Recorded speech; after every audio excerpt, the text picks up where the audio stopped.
Understanding, a waste of time, in English. Hello everyone. Today, we're diving into a common English phrase that you've probably heard or even used before, a waste of time. This expression is widely used in both formal and informal settings, and understanding its nuances can greatly enhance your English communication skills. So, let's explore what it means, how to use it, and some examples to clear any confusion. The phrase, a waste of time, refers to an activity or action that is not considered a good use of one's time. It implies that the time spent on this activity could have been used in a more productive or enjoyable way. This expression often carries a negative connotation, suggesting that the activity is unimportant, meaningless, or not worthwhile. A waste of time can be used in various contexts, from casual conversations to more formal discussions. Here are some guidelines on its usage.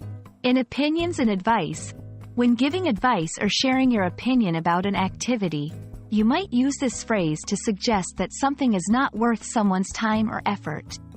Describing activities, it's also used to describe specific activities that you believe do not yield meaningful results or benefits. Expressing frustration. Sometimes, this phrase is employed to express frustration or disappointment in how time was spent. Remember, the tone and context when using this phrase can greatly affect its reception. It's important to be mindful of how it might be perceived by others.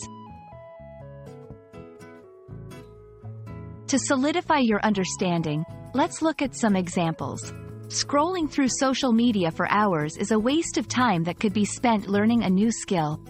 He felt that attending the meeting was a waste of time because no decisions were made. Many people believe that arguing over small details is a waste of time. We hope this video has clarified the meaning and use of the phrase, a waste of time. Remember, being able to express the value of time and activities in English is crucial for effective communication. Whether you're advising friends or making personal decisions, understanding expressions like this can make a big difference. Thanks for watching, and we look forward to bringing you more helpful English language tips.